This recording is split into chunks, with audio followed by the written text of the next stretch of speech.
정책지원관 제도는 기존에 없었던 제도이기도 하고 또 새롭게 도입된 제도이기 때문에 정착되는 과정에서 많은 혼란이 지금 발생하고 있습니다.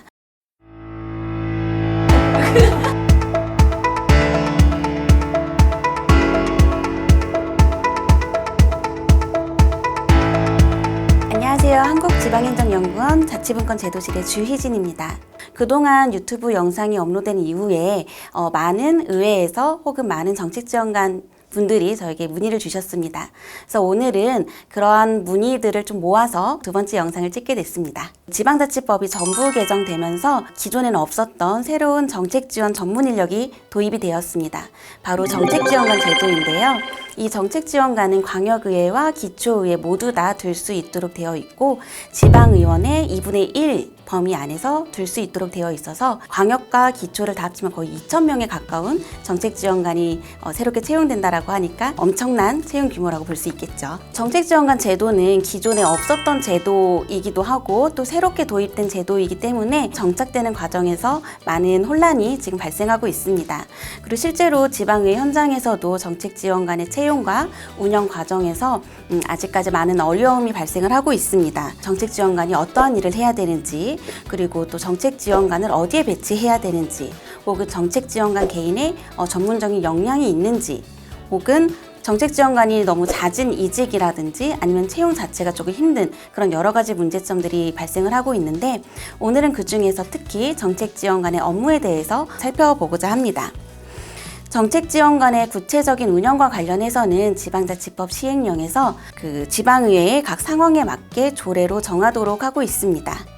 그래서 이 정책지원관이 무슨 일을 하는지를 정확하게 알기 위해서는 먼저 각 지방의회가 가지고 있는 기존의 자원들, 예를 들면 사무기구가 어떻게 설치가 되어 있고 또 기존에 이와 유사한 업무를 수행하고 있는 여러 가지 인력은 누가 있는지를 명확하게 분석하는 것이 첫 번째 단계라고 볼 수 있겠습니다.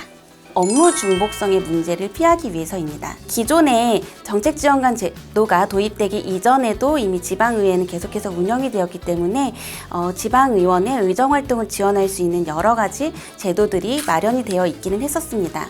그래서 새롭게 도입된 정책지원관이 이러한 기존의 인력이나 기구와 업무가 중복이 될 경우에는 도대체 어느 범위까지 정책지원관의 업무이고 또 어느 범위는 기존의 자원의 범위인지에 대한 논란이 있습니다.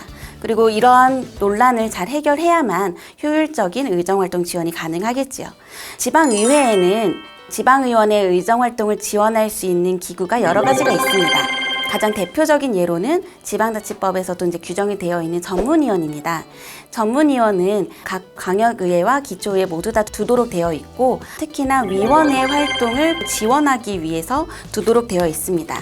근데 정책지원관은 위원회 활동이 아닌 지방의원 개인에 대한 의정활동을 지원하는 역할을 하죠. 그러니까 어디에 배치되느냐에 따라서 이 전문위원과 정책지원관의 업무가 중복될 수도 있는 문제가 발생이 되고 있습니다. 그리고 또 다른 지원 기구로는 입법이나 예산을 지원할 수 있는 전문적인 인력을 두고 있는 경우도 있습니다.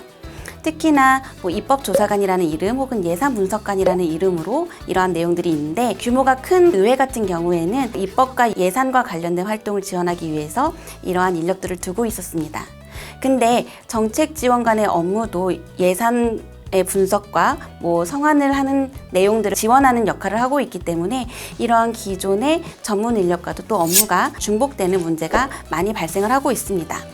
실제로 이러한 업무 중복 때문에 어떤 의회에서는 이 중복된 업무를 모두 다 정책지원관에게 맡기는 경우도 있고 그에 따라서 기존의 인력은 오히려 업무가 없어지는 이런 문제점도 있었고요. 또 반대로 기존의 지원 인력이 계속 하던 업무를 계속 하다 보니 정책지원관은 오히려 업무가 별로 없어지는 그런 문제점들이 발생하고 있기도 합니다. 우선 각 지방의회가 가지고 있는 사무기구와 전문 인력의 실태를 명확하게 확인하는 것이 중요합니다. 그래서 이러한 형태에 따라서 조금 선택과 집중의 전략을 마련할 필요가 있겠지요. 먼저는 이 정책지원관을 어디에 배치할지의 문제부터 시작을 해야 될 것입니다. 지금 정책지원관이 배치되어 있는 형태를 살펴보면 일부는 전문위원실에 배치가 되는 경우도 있고 또 일부는 별도의 부서로 배치가 되는 경우도 있습니다. 그래서 어디에 배치되느냐에 따라서 정책지원관의 업무는 조금씩 차등을 둘 수밖에 없겠습니다. 상임위원회에 배치가 되었고 상임위원회 안에 입법조사관처럼 그 전문위원 외에 별도의 전문 인력이 있는 경우 혹은 아니면 입법정책 담당관이나 예산정책 담당관처럼 별도의 해당 기능을 지원할 수 있는 전담 부서가 있는 경우에는 정책지원관은 조금 더 개인의 의정활동을 지원하는 데 초점을 맞출 필요가 있습니다.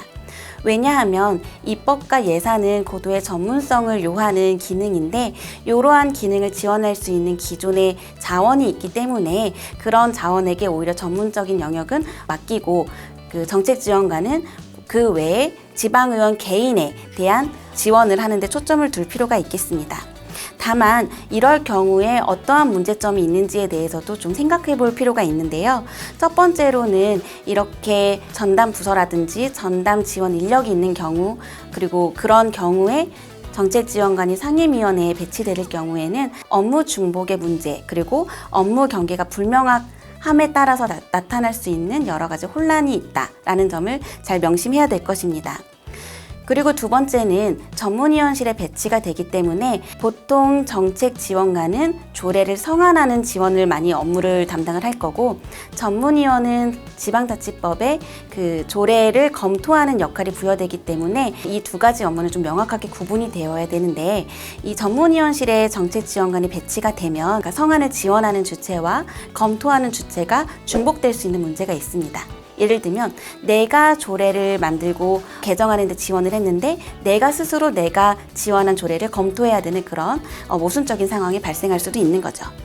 그리고 또 하나는 정책지원관은 그 지방의원 개인의 의정활동을 지원을 하는데 그 지휘와 통계하는 과정에 있어서 어쩔 수 없이 전문위원회 통제를 받을 수 있다라는 이중통제 문제도 발생할 수가 있겠습니다. 또 마지막으로는 그럴 일은 많이 없지만 전문위원실에 배속이 될 경우 전문위원실에서 수행해야 되는 다시 말하면 위원회 활동을 지원하는 이런 역할들이 그 지방의원 개인의 의정활동을 지원하는 정책지원관의 역할과 중복이 돼서 과중하게 정책지원관의 업무가 떨어질 수 있는 그런 문제점들도 있겠습니다. 근데 반면에 이렇게 전담 부서라든지 전담 지원 인력이 없는 경우에는 오히려 이 정책지원관이 그런 전문적인 영역의 업무에 좀 더 초점을 맞출 필요가 있습니다. 특히나 예산이라든지 결산, 행감 같은 이러한 내용들은 지방의회가 가지고 있는 가장 기본적이고 고유한 기능이기 때문에 우선적으로는 지방의회가 이를 잘하기 위해서는 혹은 지방의원의 의정활동의 질이 높아지기 위해서는 이러한 전문적인 영역에 대한 지원이 우선적으로 이루어져야 될 것입니다. 그래서 해당 지방의회에 이러한 전담부서나 지원 인력이 없는 경우에는 정책지원관은 지방의원 개인의 의정활동을 지원하기보다는 보다 전문적인 영역의 지원이 우선적으로 이루어져야 될 것입니다. 다만 이 경우에도 여러 가지 문제를 좀 고려할 필요가 있는데 특히나 이렇게 전문적인 지원을 우선하게 될 경우에는 의원들에게 업무의 그 우선순위를 좀 알려드려야 될 필요가 있습니다. 정책지원관이 한 번에 수행할 수 있는 업무에 제한이 있기 때문에 그런 우선순위를 정책지원관도 또 의회 차원에서도 의원 차원에서도 공유를 해야만 업무가 혼란에 빠지지 않을 수 있기 때문에 이러한 내용들은 의회 차원에서 적당한 시스템을 마련할 필요가 있습니다. 정책지원관의 배치와 관련해서 사실 채용 단계에서부터 정확하게 정책지원관이 어디에 배치되는지를 염두를 해서 채용을 설계할 필요가 있습니다. 예를 들면 정책지원관이 우리 의회에서 보다 전문적인 영역의 업무를 지원하는 것이 우선순위가 높다라고 한다면은 정책지원관을 채용하는 조건에도 해당 분야에 대한 전문성을 가진 사람들이 채용될 수 있도록 그 채용 조건들을 만들 필요가 있고요. 그렇지 않고 개인 의정활동 지원하는데 보다 높은 우선순위가 있는 경우에는 홍보라든지 이런 내용들이 더 우선시 될 수 있는 그런 전문성을 가진 사람들이 우선해서 채용될 수 있는 조건들을 만들어서 정책지원관의 업무를 명확히 하고 그에 걸맞는 인재가 채용이 될 수 있도록 채용 단계에서부터 신경을 쓸 필요가 있습니다. 그리고 두 번째는 가장 중요한 문제 중에 하나인데요. 바로 정치적 중립성의 문제인데 정책지원관은 지방자치법에 의하면 지방공무원의 신분을 가지도록 되어 있습니다. 그래서 지방공무원인 정책지원관은 반드시 정치적인 중립을 유지할 필요가 있습니다. 이러한 내용들이 지방공무원법에 의무사항으로 여러 가지가 나와 있는데 바로 이 정치운동의 금지 의무가 이에 해당한다라고 볼 수 있습니다. 특히나 이 지방의원과 가까이 있는 그리고 호흡을 같이 하는 정책지원관 같은 경우에는 이 정치적 중립 의무를 위배하는 경우가 많이 발생할 수가 있는데, 예를 들면 SNS에 해당 정당에 대한 내용 혹은 특정 후보를 지지하는 그러한 내용들의 좋아요를 누르시면 바로 이 정치적 중립 의무 위배에 걸리게 됩니다. 그래서 실제로 이러한 정치적 중립의 위배가 되면 징계까지 이어질 수 있기 때문에 반드시 생각해 볼 필요가 있습니다. 그래서 예를 들면 특정 후보나 특정 정당의 이름이나 사진이 같이 있는 어떠한 활동 사진 아니면 선거 공약이나 성과와 같은 내용들을 게시물에 담는다던가 아니면 공유한다던가 이런 내용, 혹은 더 나아가서 카카오톡 같은 그런 메신저 단체방을 개설을 해서 지역 주민들을 초대를 해서 그 단체방에 관련된 내용들을 공유한다거나 혹은 게시한다거나 이런 활동들을 하시게 되면은 그 정치적 중립 의무를 위배하는 것이기 때문에 주의를 하실 필요가 있습니다. 의원이 정책지원관에게 이러한 내용들을 요구를 했을 때 정책지원관이 그것을 딱 잘라 거절하기가 현실적으로 쉽지가 않습니다. 그래서 정책지원관뿐만 아니라 의회 차원에서, 그리고 더 중요한 것은 지방의원 차원에서 어떤 행위가 정치적 중립 의무를 위배하는지를 명확하게 인지를 하셔서 서로 요구하지도 않고 요구를 받지도 않는 그런 문화를 조성할 필요가 있겠습니다. 지금까지 정책지원관의 업무 범위는 어떻게 해야 되는지를 살펴보았습니다. 정책지원관 제도는 아시다시피 도입되고 운영되는 초기 단계입니다.